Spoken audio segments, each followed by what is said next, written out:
శనార్థులు దిల్దార్ వార్తలకి స్వాగతం. ఏమైందిరా అసెంబ్లీ కాళేశ్వరం కథల ముచ్చట్లు?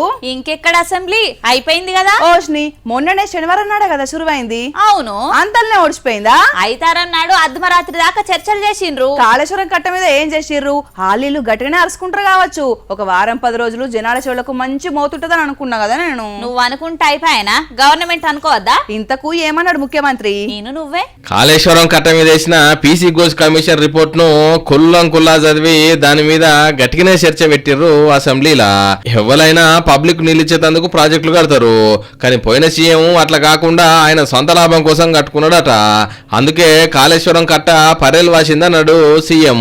అంటే ఒక మేలు చేస్తే ఎన్ని తరాలైన మరవని జాతి మనది.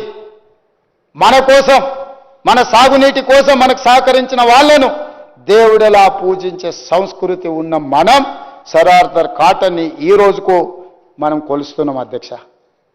మరి దోసుకోవడానికి వచ్చిన బ్రిటిషర్స్నే, వారి ప్రతినిధిని మనకు నీళ్ళు అందించినందుకు దొరగా దేవుడిగా భావిస్తే, దొరగా పుట్టినాని గొప్పగా చెప్పుకునే చంద్రశేఖరరావు గారు ఆ దొరలో ఒకంతైనా ఈ ప్రజలకు సేవ అందించాలని ఆలోచన చేసినట్టే ఇంత దుర్మార్గమైన కార్యక్రమానికి పాల్పడుతుండేనా? ఆనాడు ప్రజలకు సేవలు అందించిన సర్ ఆర్థర్ కాటన్ దొర అయితే, ఈనాడు పుట్టుకతోనే దొర అని చెప్పుకున్న చంద్రశేఖరరావు గారు దోపిడీ దొంగగా మారి తెలంగాణ సొత్తును 1,00,000 కోట్లను కొల్లగొడితే, ఇది ప్రజాస్వామిక దేశం కాబట్టి నడిబజార్లు ఉరిదీయలేదు, రాళ్లతోని కొట్టి చంపలేదు ఈ సమాజం. అప్పుడున్న హరీష్ రావు చూసుకుంటా ఉన్నాడు, పైసల మంత్రి ఈటల ఆపకుంటా ఉన్నాడు. వీళ్ళు కూడా బాధ్యులే అన్నాడు సీఎం సారు.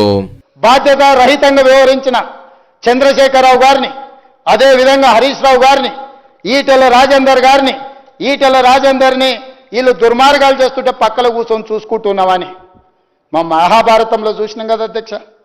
ధృతరాష్ట్రుడు కళ్ళకు గంతలు కట్టుకొని కొడుకులు చేసే దుర్మార్గాలను, కుటుంబం చేసే దుర్మార్గాలను నియంత్రించకపోవడం వల్ల కౌరవ సామ్రాజ్యం మొత్తం సర్వనాశనం అయిపోయింది కదా అధ్యక్ష. అన్నదాతల మీద ప్రేమ ఉంటే తుమ్మిడి ఎట్టికాడ కట్టాలి గాని ఇది కాసుల కోసమే కట్టిరనికి వచ్చిండు. 80,000 పుస్తకాలు చదివిన మేధావికి మెదడులో ఏం పురుగు తోల్చిందో నాకు తెలియదు, కుటుంబం నుంచి ఏం ఒత్తిడి వచ్చిందో తెలియదు. ఆనాడు నిజాం ప్రపంచంలోనే ఆగర్భ శ్రీమంతుడు అని విన్నాం. నిజాం కంటే కూడా శ్రీమంతుడు కావాలన్న ధనాశ దురాశ ఏం కలిగిందో తెలియదు. దాంతో ఎంబడే వీళ్ళు ప్రాజెక్టును షిఫ్ట్ చేయడానికి ఒక కమిటీని అపాయింట్ చేసిండ్రు అధ్యక్ష. అయితే మండలిలో కారుగుర్త ఎమ్మెల్సీలు రచ్చ చేసిర్రు పీసీ ఘోష్ కమిషన్ మీద. కేసీఆర్ అసంటి మంచి మనిషి భూతద్దం పెట్టి ఎంకులాడినా దొరకడు, తెలంగాణ కోసం దండలాడిన మనిషి మీద ఇట్లా బురద తలుదామని చూస్తారా అని లొల్లి చేసిర్రు. కాంగ్రెస్ గవర్నమెంట్ ఏమైనా చేస్తే కేసీఆర్ మీద కోపంతో చేసిరని అంటారు.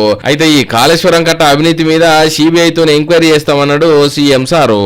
సిబిఐ ఎంక్వైరీకి మా ప్రభుత్వం ఆదేశాలు జారీ చేయనైనది. ఈ సభ దీన్ని ఏకగ్రీవంగా ఆమోదించి సిబిఐ ఎంక్వైరీలో ఊరు పేరు అంచనాలు మార్చి దోచుకున్న వాళ్ళందరినీ శిక్షించడానికి అవసరమైన నిజాయితీతో కూడుకున్న విచారణ జరగాలని ఆశిస్తూ తమరి దగ్గర సెలవు తీసుకుంటున్న అధ్యక్ష. అయితే తెలంగాణకు సిబిఐ రావద్దు అని కేసీఆర్ సార్ ముఖ్యమంత్రిగా ఉన్నప్పుడు ఆర్డర్లు ఇచ్చారు. ఇప్పుడు దాన్ని మళ్ళా వెనకకు తీసుకొని ఈ కేసును సిబిఐకి ఇస్తారట. ఇక పూగుర్తులు దీని మీద ఎన్నేళ్లు సాగదీస్తారో, ఎంత జల్లినా ఓడగొడతారో చూద్దామని అంటున్నారు షేగుర్తు లీడర్లు. పిల్లలు పెద్దలు కలిసి చేసుకునే పండుగ గణేష్ పండుగ. ఒక దిక్కు జోరుగా వానలు పడుతున్నా అదే స్థాయిలో భక్తి ఉప్పొంగుతున్నది. ఖైరతాబాద్ బడా గణేష్ కాడ భక్తుల సందడి చూసినవా? ఎందుకు చూడలేదు, ధూమ్ ధామ్ చేసిర్రు కదా. గణేశుడంటే సంబరాల లోడింగ్, దప్పు దరువుల మోతలు, పిల్ల పెద్ద డాన్సులతోటి సాగరం అంత సంబరంగా ఆనొస్తుంది హుస్సేన్ సాగర్ కాడ. మరి ఇయాల కూడా ఎక్కడెక్కడ ఎరైటీ గణనాథులు కొలువైనారో చూద్దాంపా. వారెవ్వా, ఎరైటీ అంటే ఇగో ఇది. ఇసొంటి విఘ్నేశ్వరుడు నెవర్ బిఫోర్ ఎవర్ ఆఫ్టర్ కావచ్చు. తీరొక తీరు డిజైన్ల సెట్టులు, అదిరిపోయే సెట్టింగ్లతోని మండపాలు ఏర్పాటు చేసిండ్రు. కానీ ఇసొంటి కోర్టు సెట్టింగ్ల గణనాథుడు కొలువావుడు ఇదే ఫస్ట్. నిజామాబాద్ జిల్లా ఆర్మూరు కడ పెట్టిండ్రు. అయితే ఈ బోనుల గంజాయి తీసుకుంటే దొరికిన పిల్లలను పెడితే వాదోపవాదాలు విన్న గణపతి ఇగో గిట్ల సందేశం ఇచ్చిండు. ప్రియమైన యువకులారా, జీవితం ఒక విలువైన బహుమతి. మీరు ఒక తప్పుడు నిర్ణయం తీసుకుంటే అది మీ జీవితాన్ని నాశనం చేస్తుంది. డ్రగ్స్ మరియు గంజాయి ఒక తాత్కాలిక సంతోషాన్ని ఇవ్వవచ్చు, కానీ అవి మీ కలలను, మీ కుటుంబ గౌరవాన్ని మరియు మీ భవిష్యత్తును శాశ్వతంగా నాశనం చేస్తాయి. ఇక ఖమ్మం పాల్వంచకాడ లంబోదరుని మండపాన్ని 70 లక్షల రూపాయలతోని డెకరేషన్ చేసిండ్రు.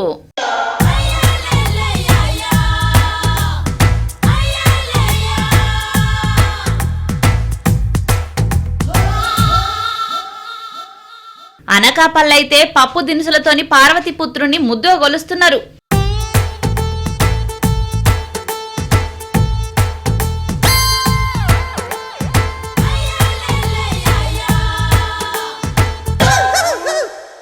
ఇక ఇదే భక్తులకు ప్రసాదం అన్నట్టు గణపతి అంటేనే భజనలు ఆటపాటలు కదా, కానీ నిజామాబాద్ కాడ కొందరు మహిళలు దినం వాళ్ళు వేసుకునే పనిని చూపెట్టిండ్రు.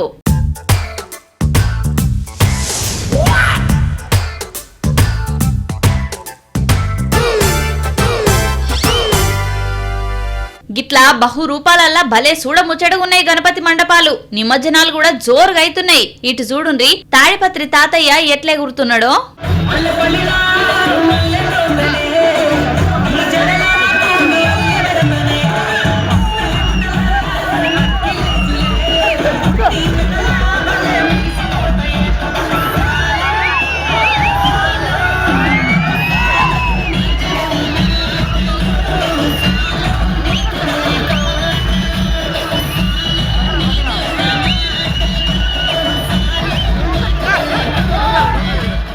జేసీ దివాకర్ రెడ్డి సారు వయసు మీద పడ్డ జోరు మీదనే డ్యాన్సులు చేస్తున్నాడు. మరి గణేష్ ఉత్సవాలంటే చెప్పినాం కదా, చిన్న పెద్ద అంతా కలిసి ధూమ్ ధామ్ చేసుడేనని.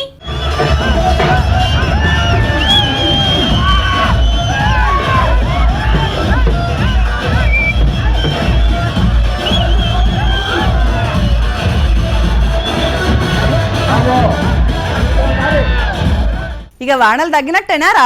ఏం తగ్గుడో ఏమో. వద్దమ్మా కప్పలకు పెళ్లి చేసుడని చెప్పిన ఇన్నవా? ఓ వాడకు ఫోన్ చేసి లగ్గాలు చేపిస్తీవి, ఇప్పుడు కుండపోత వానలు రావట్టే. మరి అప్పటి బాధ అప్పుడు ఉన్నది. ఏం కోసనమ్మా ఇది? ఆగు మరి అల్లు పట్టిస్తా. శాంతి ఇచ్చేందుకు ఏం చేయాలని అడుగుతా. అల్లు పట్టిస్తే ఆగుతాయి వానలు. మరి కప్పలకు పెళ్లి చేస్తేనే వాడే వానలు. కప్పలకు పెళ్లి చేస్తే వాళ్ళలేదు, నువ్వు అల్లు పట్టిస్తే ఆగిపోవు గాని ఇంకేం లేవా ఇక ముచ్చట్లు? ఏమున్నాయో నువ్వే పెద్ద మనిషివి కదా. ఆర్టీసీ ముచ్చటున్నది, అట్లనే బీహార్ లో కూడా ఒక ముచ్చటున్నది. అవి రెండు చూద్దాంపా. తెలంగాణలో డ్రైవర్ అన్నలు బస్సు నడుపుకుంటా ఫోన్ మాట్లాడొద్దు అనే రూల్ తెచ్చింది ఆర్టీసీ. ఈ నడుమ అక్కడక్కడ టక్కర్లు అవుతున్నాయి కదా, అయితే అందులో కొన్ని డ్రైవర్ అన్నలు ఫోన్ మాట్లాడుతుంటేనే అయినాయట. అందుకే కొన్ని డిపోలలో డ్రైవర్ అన్నలు డ్యూటీకి వచ్చినాక డిపో మేనేజర్ కాడ ఫోన్లు పెట్టి స్టీరింగ్ పట్టాలన్నట. మరి ఏదన్నా అర్జెంట్ ముచ్చట చెప్పాలంటే ఎట్లా అని అంటారా? కండక్టర్ ఉంటాడు కదా, అన్న కాడ ఉంచుకోవచ్చునట ఫోను. కొందరు డ్రైవర్ అన్నలు ఒక చెయ్యి స్టీరింగ్ మీద ఇంకో చెయ్యి ఫోన్ పట్టుకొని నడుపుతుంటే టక్కర్లు అవుతున్నాయని ఈ రూల్ పట్టుకొచ్చిండ్రు. అయితే గీ ముచ్చట గిట్లుంటే బీహార్ రాష్ట్రంలో చూడుండ్రి జనాల శ్రమదానం ఎట్లున్నదో.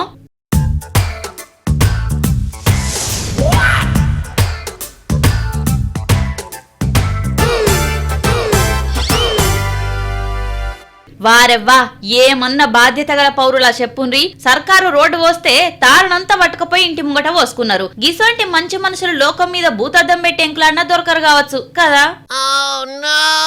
కేసీఆర్ మీద సిబిఐ అంటే జగన్ అన్న చేసినట్టే చేస్తారా? మనకి ఎట్లా తెలుస్తుందిరా చెప్పు. ఈ లొల్లిట్లా నడుస్తుండగానే పెద్ద బాంబే వేసింది కదా అక్క.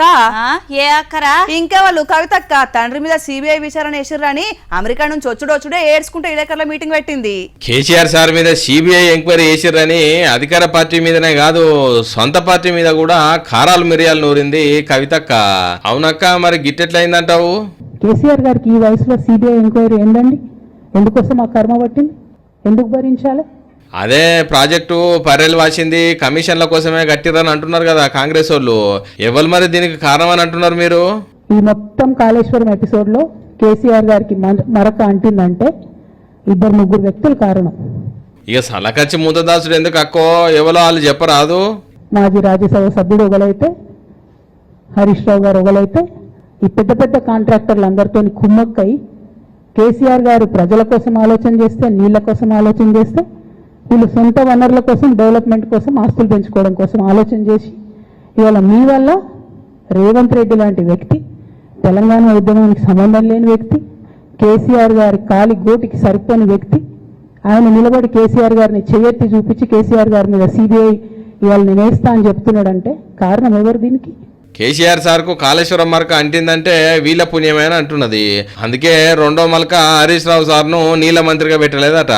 ఇదే హరీష్ రావు గారు, ఇదే సంతోష్ రావు గారు అనేక కుట్రలు చేసినా కూడా భరించిన. నా మీద ఓపెన్గా మీడియా మిత్రులందరితో రకరకాల మాటలు చెప్తే కూడా నేను భరించిన.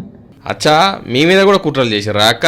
కేసీఆర్ మీద సిబిఐ ఎంక్వైరీ అంటే తెలంగాణ బంద్ ఎందుకు చేయలేదు, పార్టీ ఎందుకు స్టడీ సపోర్ట్ లేకుంటున్నదని అంటున్నది. మొత్తానికి కారు గుర్తుల లొల్లి సిలికి పెద్ద జడివాన అయ్యేటట్టున్నది. అపరిచితులు ఇచ్చిన తిండి పదార్థాలు తీసుకోవద్దు అనే మాట విన్నవారా? ఓరు నాయనుడేందిరా, చిన్నప్పుడు ఎక్కడ చూసినా గివ్వే రాతలు రేడియోలలో గివ్వే వినబడేటి కదా. అంతేకాదు కిడ్నాప్ యాన్ చూసినా భయమే, గుడ్లు వీకటోళ్ళు వచ్చిరట అని ఎంత టెన్షన్ పెట్టేటోళ్ళు కదా పెద్దోళ్ళు. నాదే వెనుకటకాలం అనుకున్నా గానీ నీది ఇంకా వెనుకటకాలం అనిపిస్తున్నది రా బుజ్జి. కట్అవుట్ ని చూసి కొన్ని నమ్మకూడదు డ్యూడ్. సాల్తీ గాని ఏదో అపరిచితులు తిండి పదార్థాలు అంటున్నావు కదా, గా పంచాయతీ ఏందో చెప్పరాదా? గా మాట మనుషులకు చెప్పింది గాని మాకు చెప్పలేదు కదా అని అంటున్నది ఒక మూగజీవి. దాని గోసేంద చూడురి మీరు కూడా. అగో పాపంగా బుజ్జి కుక్కను చూడుండ్రి, మంచిగా బజ్జుకొని నిద్రలేసిందట. అరే తెల్లారే లోపట ఏం జరిగింది, అందరు నన్నే చూస్తున్నారు. గింత జరుగుతుంటే నువ్వేం చేసినావు కుక్క ముఖం దానా అని అందరు నన్ను అన్నట్లే ఉన్నదని ముఖం నేలకేసింది. దానికి తెలియని కథేందా అని అంటే గది సోయి లేకుండా నిద్రపోతుంటే ఇల్లంతా గుల్లయ్యేసిరట ఆదోని లక్ష్మీ ఎస్టేట్ల దొంగలు. మరి ఓనర్లు నీ మీద అంత నమ్మకం పెట్టుకొని ఇళ్లకు తాళాలేసిపోతే నువ్వేం చేసినవే అని అంటే, ఏమో బిస్కెట్లేసిర్రు, తిన్నా బజ్జుకున్నా, గవి మత్తు బిస్కెట్లని నాకేమెరక అని అంటున్నది. చూసిరా, అపరిచితులేసిన బిస్కెట్లు తినొద్దు అని అవిటికి కూడా అలవాటు చేస్తే మంచిగా ఉండేది. గిదినికైనా చిరుతిల మీద ఆశ లేకుంటే మంచిగానే ఉండేది గాని ఆశపడ్డది మాటలు వాడుతాంది. ఓనర్ల ఉప్పు తిన్న విశ్వాసం చూపెట్టుకోలేకపోయింది పాపం. 2 బిస్కెట్లు తిని అలా 10 లక్షల సొమ్మును కాపాడుకునే అవకాశాన్ని వదిలేసుకొని సోయి లేకుండా బజ్జుకున్నదట పాపం. ఇవుల్లా ఇలాంటి దిల్దార్ వార్తలు మళ్ళొచ్చే దిల్దార్ వార్తల మళ్ళా కలుద్దాం. అంతవరకు చూస్తూనే ఉండండి వనితా టీవీ. నమస్తే.